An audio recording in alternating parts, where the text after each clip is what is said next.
Bismillahirrahmanirrahim. Alhamdulillah, wassalatu wassalamu ala Rasulillah wa ba'd. Bab kewajiban memberi nafkah atas keluarga.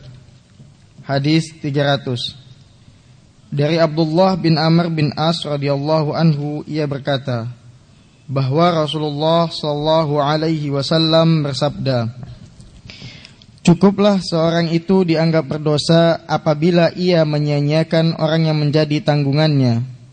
Hadis riwayat Abu Daud dan selainnya. Hadis ini sahih. Imam Muslim meriwayatkan hadis serupa di dalam kitab Sahih. Seseorang dianggap berdosa apabila ia membiarkan orang yang harus dihidupinya. Hadis Wahid wa Thalathumiyah.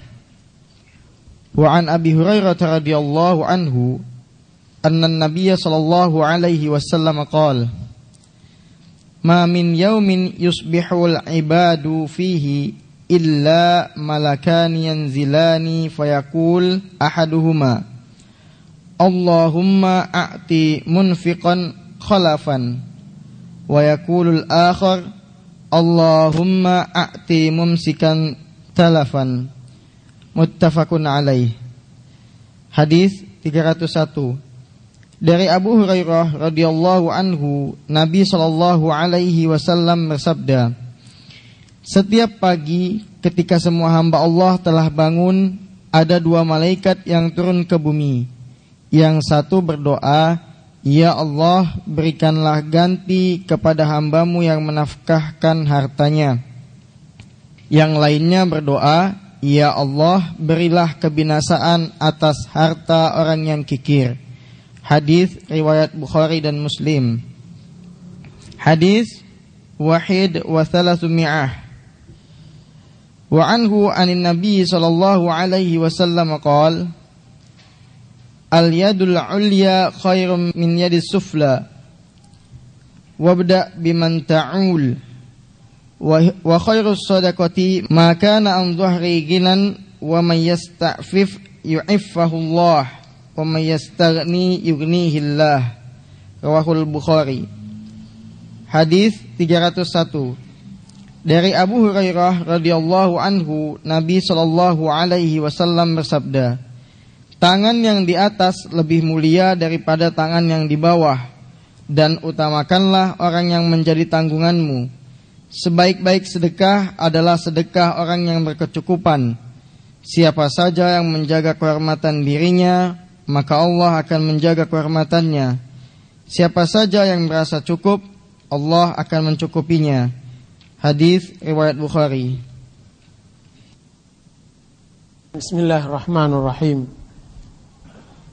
Alhamdulillah, wassalatu wassalamu ala Rasulillah wa ba'd. Hadis yang dibacakan oleh qari tadi, yaitu hadis Abdullah ibn Amr bin As, bahwasanya Rasulullah SAW bersabda, "Kafa bil mar'i ithman ayyudayya'a man yaqut." Cukuplah bagi seseorang sebuah dosa dengan melalaikan orang-orang yang dia beri makan. Hadis ini adalah hadis umum, bahwa Rasulullah SAW mengancam orang-orang yang melalaikan kewajiban untuk memberi nafkah kepada orang-orang yang telah Allah bebankan kepadanya. Kemarin kita terangkan bahwa yang wajib mendapatkan nafkah adalah 4 orang. Pertama, istri, anak, kerabat, dan pembantu. Nah, ini Rasulullah SAW mengancam dengan hadis yang sahih, diriwayatkan oleh Abu Daud dan yang lainnya, bahwa cukuplah membuat kehancuran bagi seseorang jika seandainya dosanya hanya melalaikan kewajiban tanggung jawabnya untuk menafkahi kepada 4 kelompok ini. Jika seandainya dia mempunyai dosa yang banyak, maka cukup dosa melalaikan, menyia-nyiakan orang yang dia tanggung jawabkan, cukup menghancurkannya.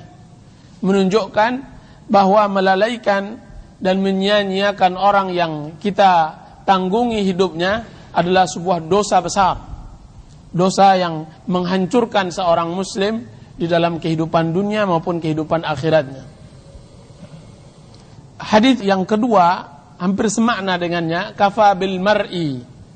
Cukuplah bagi seorang sebuah dosa menahan, yahbis amma yamliku quta.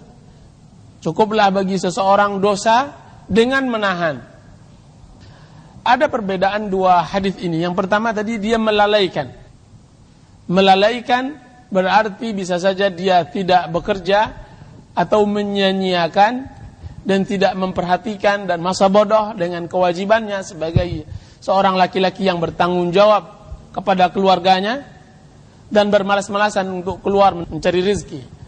Ini melalaikan. Akan tapi pada poin yang kedua adalah menahan. Bisa saja dia mempunyai harta, kemudian dia menahannya dan tidak memberikan kepada orang-orang yang dia wajibkan oleh Allah Subhanahu wa taala untuk dinafkahinya. Di sini dalil bahwasanya seorang suami yang meninggalkan istrinya berbulan-bulan, dia mempunyai dua pilihan. Pertama, wajib baginya mengirim nafkah, wajib baginya mengirim nafkah sesuai dengan kebutuhan bulanannya. Kalau tidak, dia harus menceraikan. Imma ayyunfiqu au yutalliqu. Baik mereka menafkahi keluarganya maupun menceraikannya. Itu dua saja kalau jika seandainya seorang istri. Diriwayatkan bahwa Umar bin Khattab radhiyallahu anhu menulis kepada panglima-panglima tentara, bagi suami-suami yang meninggalkan istrinya dalam jangka yang sangat panjang, berbulan-bulan, maka mereka harus membayar biaya bulanan mereka dan mengirimnya ke rumah mereka. Barang siapa yang melalaikannya atau tidak sanggup membiayainya, maka hendaklah dia ceraikan. Hendaklah dia ceraikan sang istri tersebut. Karena hak keluarga bagi sang suami adalah menafkahi istrinya, baik dia berada di dalam keluarga tersebut maupun jauh, atau menceraikannya. Makanya Rasulullah sallallahu alaihi wasallam mengatakan di dalam hadis, sesungguhnya seorang suami yang mempunyai istri, kemudian dia meninggalkannya, dia mendapatkan dua pilihan, menceraikan atau tetap melanjutkan membayar nafkah. Ini hadis yang pertama,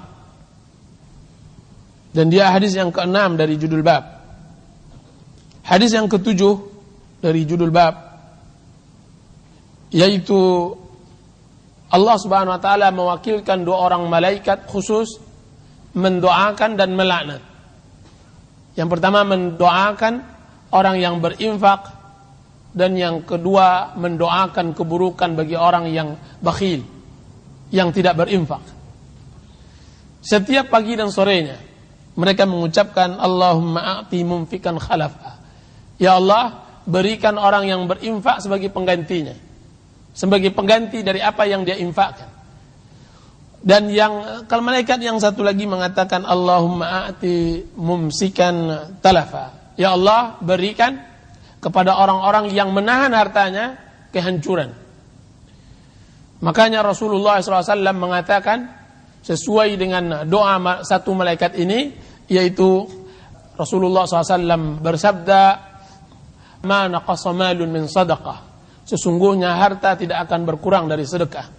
Dan ini diperkuat dengan firman Allah Subhanahu wa taala, wa ma anfaqtum min syai'in fahuwa yakhlufuh. Apa yang kalian infakkan dari sesuatu, maka Allah akan menggantikannya. Maka Allah Subhanahu wa taala akan menggantikannya. Wa ma anfaqtum min syai'in fahuwa yakhlufuh. Semua yang kalian infakkan di jalan Allah Subhanahu wa taala, Allah akan menggantikannya. Menggantikannya di dunia dengan hal yang semisalnya atau lebih, dan menggantikannya di akhirat dengan pahala yang besar, pahala yang banyak. Berarti bahwa infak di dalam Islam sangat dianjurkan, dan sangat dianjurkan di kalangan sahabat Rasulullah SAW. Satu hari Abu Dzar radhiyallahu anhu ditanya oleh salah seorang, ya Abu Dzar, apa amalan yang paling bagus, yang afdhalul amal? Apa amalan yang paling bagus? Maka Abu Dzar menjawab, Beliau mengatakan pertama as-salatu imaduddin, sungguhnya salat adalah tiang agama. Kemudian dia mengatakan al-jihad, sungguhnya jihad sinamul amal, adalah punduknya amal. Dan dia mengatakan was-sadaqah syai'un ajib, dan sedekah adalah sesuatu yang sangat menakjubkan. Kemudian dia mengatakan, ya Aba Dzar, sesungguhnya ada satu amalan yang saya melakukannya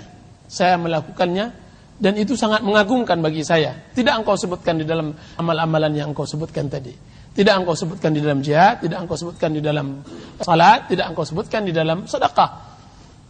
Kemudian ditanya oleh Abu Dzar, apa itu? As-siyam, puasa. Apa kata Abu Dzar? Sesungguhnya puasa adalah qurbah. Sungguhnya puasa adalah taqarrub kepada Allah Subhanahu wa taala. Akan tapi salat, akan tapi sedekah, akan tetapi jihad ini lain. Kemudian dia mengatakan lan tanalul birra hatta tunfiqu mimma tuhibbun. Tidak akan mendapatkan kalian surga kecuali kalian menginfakkan apa yang kalian cintai. Ibnu Qayyim rahimahullahu taala menulis di dalam kitab Zadul Ma'ad. Alangkah bagusnya kitab Zadul Ma'ad fi hadi khairil ibad. Mungkin para ikhwan bisa memilikinya. Kitab Zadul Ma'ad, beliau menuliskan di dalam kitab zakat tentang sebab-sebab dilapangkan dada seseorang. Sebab-sebab dilapangkannya dada seseorang. Kemudian dia menyebutkan di antara yang membuat lapang jiwa seseorang adalah tauhid, beriman kepada Allah Subhanahu wa taala, berakidah yang benar. Karena orang yang mengenal Allah Subhanahu wa taala dialah orang yang paling lapang jiwanya, yang paling lepas dari kekangan syaitan dan hawa nafsu. Dialah orang yang bebas di langit Allah Subhanahu wa taala beramal. Dan kemudian dia menyebutkan di antara yang melapangkan dada adalah sedekah. Dengan ikhlas. Sungguhnya sedekah yang dibarengi tidak ikhlas, sebagaimana kita terangkan beberapa waktu yang lalu, akan menyempitkan. Tapi sedekah dengan dibawa dengan ikhlas akan melapangkan. Seseorang jika seandainya dia berinfak dan terpaksa, seseorang yang berinfak tapi hanya mendapatkan riya dan sum'ah, hanya ingin mendapatkan pendengaran baik dari orang dan penglihatan baik dari orang, maka akan menyempitkan hidupnya. Sebagaimana yang disebutkan oleh Rasulullah SAW, sungguhnya seorang mukmin jika seandainya dia bersedekah, dia bagaikan berpakaian pakaian yang longgar. Berbeda dengan seorang munafik, ketika dia bersedekah, maka dia seperti memakai pakaian dari besi. Semakin banyak dia berinfak dan bersedekah, semakin sempit. Jadi sedekah harus dibarengi dengan keikhlasan kepada Allah Subhanahu wa ta'ala. Dan juga di dalam hadis yang ketujuh ini, bahwa malaikat Allah Subhanahu wa ta'ala tidak hanya 8 yang kita kenal, 8 kelompok yang kita kenal, kan, tapi malaikat Allah Subhanahu wa ta'ala sangat banyak, jauh lebih banyak dari jumlah makhluk-makhluk Allah Subhanahu wa ta'ala dari jin dan manusia. Di dalam hadis disebutkan attatis sama'u atta, sesungguhnya langit berbunyi seperti bunyinya dipan atau seperti bunyinya kasur yang membawa beban yang berat, berderit karena beratnya. Attatis sama'u atta, sungguhnya langit berderit. Apa kata Rasulullah SAW? Fa innahu ma min shibrin illa hunaka fihi malakun yasjud. Atau kama qala alaihi wasallam, sesungguhnya tidak ada satu jengkal tanah pun di langit maupun di bumi kecuali di sana ada malaikat yang sujud kepada Allah Subhanahu wa taala, ya'budunahu, beribadah kepada Allah Subhanahu wa taala dan tidak pernah melakukan maksiat kepadanya. Dan itu malaikat. Bahkan disebutkan Baitul Ma'mur yang diciptakan oleh Allah Subhanahu wa taala di Sidratul Muntaha dimasuki oleh malaikat yang setiap harinya jumlahnya 70.000 malaikat. Kemudian mereka masuk tidak pernah keluar selama-lamanya sampai hari kiamat. 70.000 malaikat. Dan sesungguhnya di setiap anak Adam memiliki puluhan malaikat. Di sana ada yang disebut malaikat hafadzah, malaikat yang menjaga manusia, menjaga siang dan malam berganti-gantian satu malaikat dengan malaikat yang lainnya. Di sana ada malaikat yang menulis amal. Di sana ada malaikat yang seperti ini.